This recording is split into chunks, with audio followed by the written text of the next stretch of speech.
Chers amis, bonjour. J'ai bien travaillé ce matin. J'ai regardé le 16, non le 18 mai, non c'était le 16 donc. J'ai regardé le 16 mai Marine Le Pen qui était l'invitée de Caroline Roux sur France 2. On ne dit plus Martine à la ferme, mais Marine au CAC 40. Je suis pour commencer atterrée d'observer à quel point Bardella et Marine Le Pen ont autant de difficultés à accepter de débattre. Pendant plusieurs semaines, il est apparu que Bardella refusait d'être confronté aux autres candidats pour finir par céder parce qu'il y était contraint, sous peine d'être taxé d'anti-démocratique. J'ai regardé des bribes de son débat face à Valérie Hayé et on a parfaitement compris pour quelles raisons il refusait le débat. Il est incapable d'accepter la moindre contradiction. Lui seul a raison. L'inverse d'une conversation sereine et démocratique. Et je plains les journalistes qui doivent mener le débat. Là, quand Caroline Roux évoque un débat contre Macron sur le sujet, elle s'y oppose. Marine Le Pen s'y oppose aussi, sous un prétexte fallacieux. Il est assez cohérent, il faut le reconnaître, qu'elle ait peur de débattre avec Macron, vu l'expérience qu'elle en ait eue aux dernières présidentielles. C'est pourtant de vision politique et notamment de vision de l'Europe dont il est question de débattre. Et je trouve profondément suspect qu'elle argumente avec un prétexte bassement politique par un prisme purement stratégique pour éviter l'obstacle. Oui, éviter l'obstacle, ça fait penser aux chevaux alors qu'elle est plutôt chat. On ne dresse pas un chat. Alors qu'on peut dresser un cheval. J'ai noté que, curieusement, elle ait évité de parler immigration. Je suppose que dans leur esprit, elle laisse faire son second. Je veux parler de Bardella. On y reviendra. On ne dit plus Martine à la ferme, mais Marine au CAC 40. Elle n'a parlé que d'économie. Et je suis sur le cul. On ne dit plus Martine à la ferme, mais Marine au CAC 40. L'image qu'elle souhaite donner de l'Europe se veut confédérée et en même temps souverainiste. Ça, c'est pour la version policée, celle qu'elle sort devant les micros et en meeting. Dans la réalité, objectivement, ça veut juste dire pour ce qui nous arrange, sinon c'est tout pour ma gueule. Enfin, c'est-à-dire tout pour la gueule de la France, quoi. Les autres, ils n'existent pas en fait. Les autres, c'est pas vraiment son problème. Je ne pense pas trahir sa pensée et ses ambitions quand je traduis la philosophie du RN aujourd'hui. La guerre menace l'Europe, et notamment dans certains pays du bloc de l'Est, ce matin encore, au point de mettre en danger le processus démocratique dans les différentes démocraties qui la forment, dans chaque pays membre, et elle nous sort, rien à foutre, tout pour notre gueule. C'est vraiment ce qu'elle a dit. Comment vous dites que j'exagère? Ah, mais non, je n'exagère pas. Je cite Marine Le Pen avant-hier, mot pour mot. Alors que Caroline Roux lui faisait remarquer que peut-être de coopérer entre les autres pays d'Europe, on avait des choses à en tirer, pourrait être salutaire, elle a répondu textuellement « Dites-moi donc à quel titre et pour quelle raison je devrais me soucier des autres pays qui composent l'Europe. Dites-moi donc à quel titre. » C'est très exactement ce qu'elle a dit. Voilà. Là, on voit vraiment le loup qui sort du bois, en quelque sorte. On ne dit plus Martine à la ferme. Non. On dit Marine au CAC 40. Parce que c'est vraiment ça, en fait. Le vrai problème du RN aujourd'hui, c'est qu'il est complètement dans le déni du phénomène de mondialisation qui sévit et auquel on est contraint de s'adapter, quel que soit le problème politique dont nous parlons.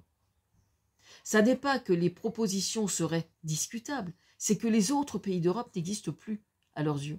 Alors que précisément, c'est parce que la mondialisation nous est imposée, et bien pire encore par le truchement d'Internet, dont bizarrement on n'entend jamais parler dans sa bouche, dont bizarrement elles ne parlent pas, par leurs interactions dans tous les domaines que nous sommes contraints de nous y adapter. Pour nous y adapter, l'Europe est indispensable. Tout simplement parce qu'on est plus fort groupé que tout seul, position qu'elle a carrément reniée avant-hier quand Caroline Roux lui en faisait la remarque. Pour elle, c'est un argument qui ne tient pas la route. Alors, franchement, ça c'est incroyable, quoi. Il est stupide et ridicule de dire on refuse la mondialisation, puisque si l'on ne s'y adapte pas, on ne peut y être que perdant.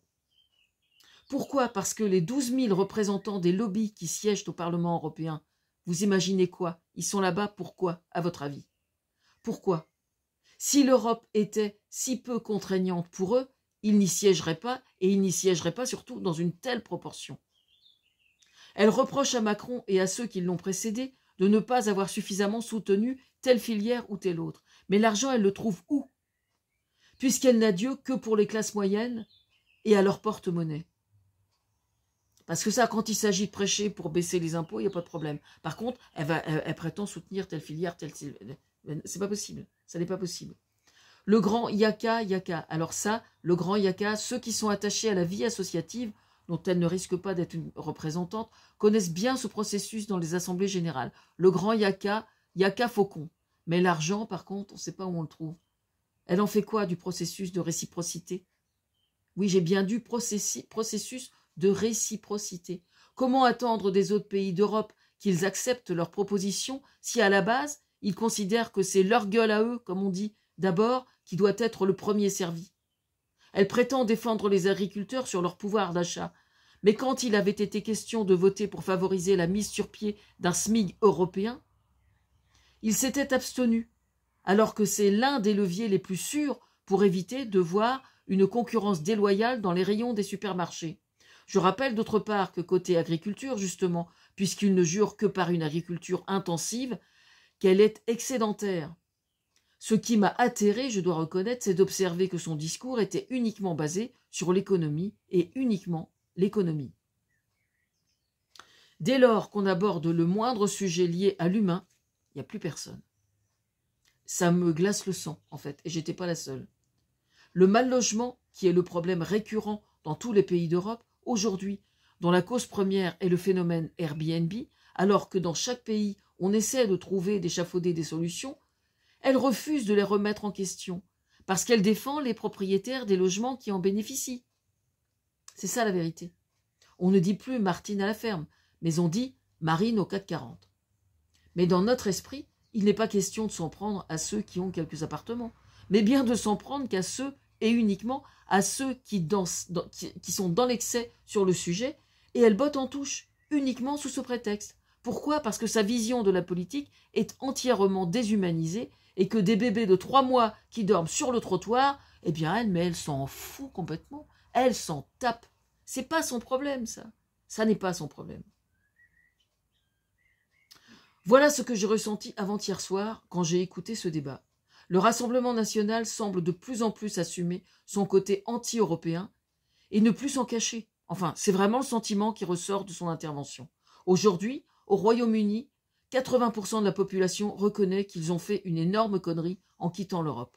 Et je sais de quoi je parle parce que j'ai une de mes filles, ma seconde, qui est au Royaume-Uni depuis plus de 20 ans, qui est parfaitement bilingue, et donc elle me raconte comment ça se passe. La protection sociale, là-bas, elle est nulle à chier. Nulle à chier. Voilà. Oui, bon voilà, j'ai précisé. De l'autre côté de la Manche, la protection sociale est de plus en plus alarmante. Bien pire que chez nous. Et malgré cela, le Rassemblement national n'a aucun scrupule à prôner de ternir l'Europe sans avoir le courage de l'assumer.